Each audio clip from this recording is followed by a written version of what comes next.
KKMD 690화 프랑스 군사 전문지 메타 디펜스 번역. KF-11 보람에 겉보기에만 모범적이었다? 20+20 양상 결정에 기다렸다는 듯이 KF-11 흠집내기에 나선 프랑스 언론. 제가 외신을 번역하는 이유 중 하나는 국내 언론과는 다른 외신들의 관점과 그들이 주장하고자 하는 주제 및 문제의식을 여러분과 공유하는 데 있습니다.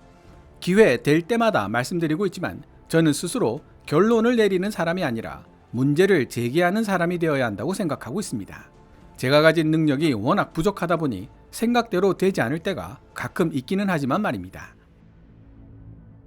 오늘 소개해드릴 프랑스 군사 전문지 메타 디펜스가 2024년 3월 27일에 게재한 기사는 마치 기다렸다는 듯이 KF-11에 대한 부정적 의견을 쏟아내고 있습니다. 당초 40대로 계획되어 있었던 KF-11 블락 1 1차 양산분을 20+20으로 나누어 양산하겠다는 방위사업청 발표가 그 계기가 되었죠. 메타 디펜스는 겉보기에 모범적이었던 4.5세대 전투기 개발 프로그램 KF-21이라든지 20+20 양산 결정은 KF-11 보라매에 기대되고 있던 예상 성능 및 전투 시스템이 매우 복잡한 난제들을 만나 실제로 구현되기 어려운 상황에 처했을 수 있다는 가정을 하게 만든다. 그리고 지금까지 대한민국 정부에 의해 은폐되어 왔던 수많은 난제들이 KF-11에 도사리고 있을지도 모르며 이제 그러한 난제들을 숨기기란 더욱 어려운 일이 되어가고 있다는 식의 가시돋친 발언을 서슴지 않고 내뱉고 있습니다. 기사 내용 중 팩트가 맞지 않는 부분도 발견되고 있고요. 그래서 KF-11 보라매의 정통한 소식통에게 프랑스 메타 디펜스 기사 번역 내용을 전달하고 의견을 물어보았습니다. 2024년 3월 27일 메타 디펜스가 게재한 기사를 번역해본 뒤 KF-11 보라매의 정통한 전문가에게서 받은 답변을 소개해 드리도록 하겠습니다. 메타 디펜스 기사 내용은 노란색 글자로 제4견이나 역주는 하얀색 글자로 표시됩니다. 대한민국의 KF-X 4.5세대 전투기 개발 프로그램이 출범하고 그 결과물이 KF-11 보라매 전투기로 등장한 이후 많은 항공 전문가들로부터 찬사를 받아왔다. 실제로 대한민국이 자체 기술로 개발한 최초의 전투기인 KF-11 보라매는 프로그램이 출범한 이후 믿을 수 없을 만큼 빠른 페이스로 설계 및 시제기 제작 단계가 진행되었으며 시제기 비행 테스트 과정에서도 놀랍도록 빠른 진행 속도는 여전히 변함이 없었다. 대한민국에 의해 의기양양하게 주도된 겉보기에 모범적이었던 프로그램 KF-11. 2022년 7월 CJ1호기가 초도 비행에 성공한 이후 채 1년도 지나지 않아 KF-11 보라매는 최초의 잠정 전투용 적합 판정을 획득했으며 대한민국 공군으로부터 120대를 주문받아 2025년부터 납품을 시작, 2026년 이후 실전 배치될 예정이다. 그 무엇도 대한민국 쌍발 엔진 전투기의 등장과 대한민국 전투기 개발 프로그램의 칼같은 개발 일정 엄수를 막을 수 없을 것만 같았다. 아마도 대한민국의 기세는 계속될 수 있었을 것이다. 차갑고 냉엄한 현실의 벽이 그 앞을 가로막지 않았더라면 말이다.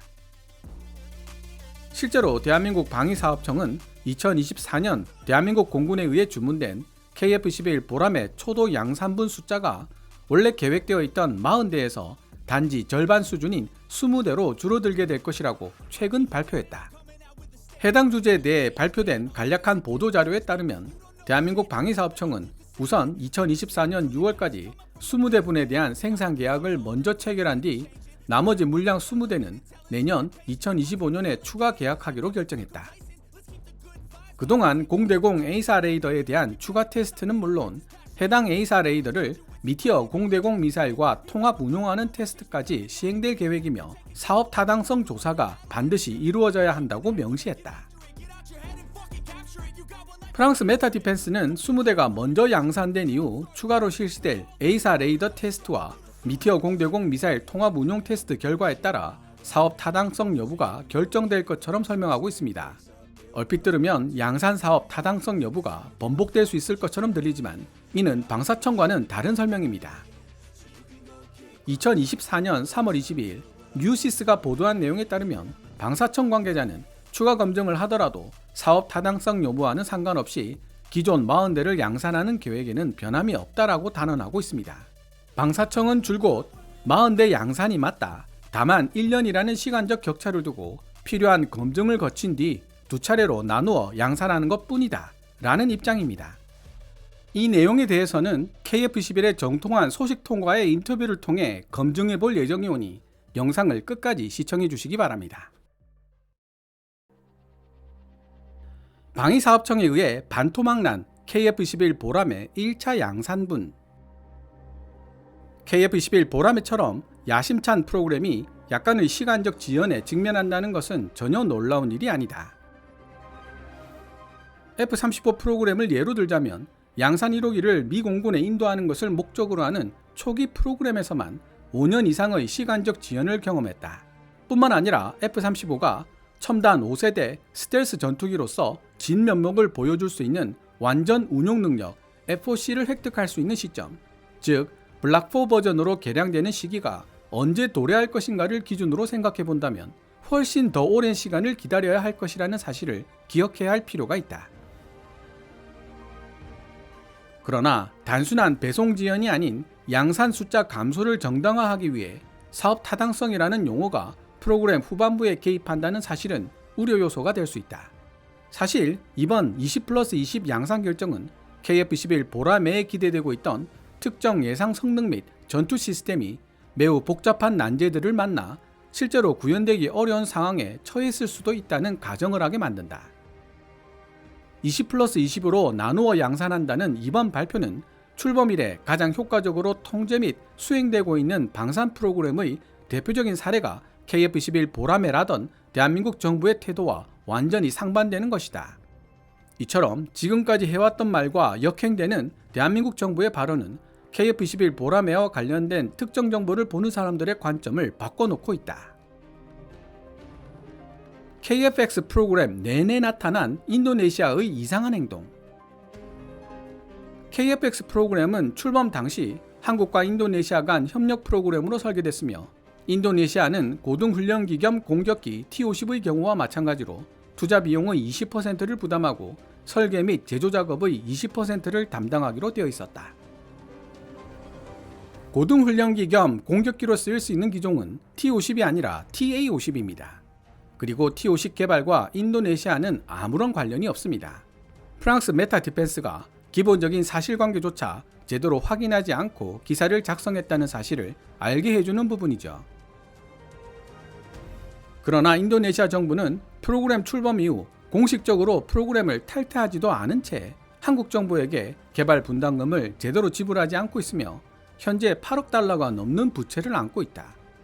동시에 인도네시아가 42대의 프랑스 라팔 전투기를 주문하고 이에 대한 비용을 이미 지불했다는 점에서 인도네시아가 한국에게 보여주고 있는 태도는 놀랍기 이를 데 없다. 인도네시아 당국은 산업적으로 참여하지도 않았고 심지어 자신들의 몫을 제대로 지불한 적도 없으면서 KF-11 보람회 프로그램에 전념해 왔다고 계속 주장해 왔다. 그러나 연구 과정과 설계 단계가 완전히 완료된 지금 인도네시아가 KF-11 보람회 프로그램에 다시 참여할 수 있는 가능성은 거의 제로에 가깝다. 함정에 빠진 KF-11 보람회. 그럼에도 불구하고 인도네시아를 대신할 나라가 없다. 이와 같은 상황을 인지한 대한민국 정부는 인도네시아 때문에 구멍이 난 KF-11 보람회 개발 자금 10억 달러를 메우기 위해 다른 잠재적 파트너들과 논의를 시작했을 가능성이 높은데 지금까지 폴란드와 아랍에미리트가 잠재적 파트너로 언급된 바 있다. 그러나 KF-11의 매력적인 작전 능력과 자국 항공우주 산업계가 누리게 될 이익에 대한 약속에도 불구하고 폴란드, 아랍에미리트 그 어느 쪽도 아직 한국과 손을 잡지 않고 있다. 폴란드 두다 대통령은 설계 및 테스트 단계가 완료되면 폴란드 정부도 KF-11 보람회 프로그램에 동참할 수 있다고 발표한 반면 아랍에미리트 정부는 이를 부인하고 있다. 이제 친유럽 성향의 도널드 투스크 총리가 정권을 잡은 만큼 폴란드 정부가 KF-11 보람회 문제로 다시 대한민국 정부와 접촉할 일은 없을 것 같다. 따라서 우리 프랑스는 궁금할 수밖에 없다. 방위산업 및 기술 기반을 발전시키기 위해 기꺼이 인도네시아가 빠져나간 빈자리를 채웠을 것이 분명한 폴란드와 아랍에미리트가 무슨 이유로 KF-21 보람의 공동개발 사업에 적극적으로 참여하지 않고 있는 것일까? 현재 KF-21 보람회가 공개 석상에서 최초의 장애물에 직면해 있는 상황과 관계가 있는 것은 아닐까? 지금까지 대한민국의 전투기 개발 과정은 겉보기에 완벽해 보였지만 실제로 얼마나 현실적인 결과를 보여줄지는 앞으로 두고 봐야 알 수 있는 일이다. 대부분의 야심찬 무기개발 프로젝트가 경험했듯이 KF-21 보람회의 20+20 양산 결정은 사소한 일정 지연 사건으로 끝날 수도 있다. 하지만 이번 KF-21 양산 지연 사태는 수많은 난제들이 빽빽하게 들어차 있는 숲을 보이지 않게 숨기고 있는 한 그루의 커다란 나무가 될지도 모른다. 지금까지 대한민국 정부에 의해 은폐되어 왔던 수많은 난제들이 KF-21에 도사리고 있을지도 모르며 이제 그러한 난제들을 숨기기란 더욱 어려운 일이 되어가고 있다. 지금까지 2024년 3월 27일 프랑스 군사 전문지 메타 디펜스가 게재한 기사 Has South Korea's KF-21 보람의 fighter jet made its first misstep? 대한민국 전투기 KF-21 보람에 처음으로 스텝 꼬였나? 를 번역해 보았습니다. 이번 프랑스 메타 디펜스 기사와 관련하여 KF-21의 정통한 관계자에게 다음과 같은 질문을 해봤고 그에 대한 답변을 받았습니다. 제 질문은 파란색 글자로 그에 대한 전문가 답변은 노란색 글자로 표시해봤습니다. 첫 번째 질문. 방사청은 KF-21 40대 양산이 맞다. 다만 두 차례로 나누어 양산할 뿐이다 라는 입장이고 메타 디펜스는 KF-21의 양산이 반토막 난 걸로 보고 있는 것 같다. 어떤 차이가 있는 것인가? 방사청의 이야기처럼 20+20 두 번으로 나누어 양산이 진행되는 것이 맞다. 다만 이런 경우 두 번째 양산 계약에서는 소요 제기나 소요 결정 같은 신규 획득 절차가 불필요해지기 때문에 획득 기간을 획기적으로 줄일 수 있다는 장점이 있다. 즉 40대를 한꺼번에 양산하는 것과 비슷한 속도를 낼 수 있다는 뜻이다. 두 번째 질문. 그렇다면 20+20 연속 양산의 경우 생산 비용에 있어서도 별다른 차이가 없는 것인가? 방산 부품 특성상 발주가 되어야 생산에 투입이 가능하므로 계약이 체결된 이후라야 부품 생산이 가능하다. 즉 20대 분량의 부품이 먼저 발주되고 차후 별도의 절차를 통해 20대 분량의 부품을 새로 발주해야 하므로 40대 일괄 발주의 경우보다는 생산 단가가 증가되는 것이 사실이다.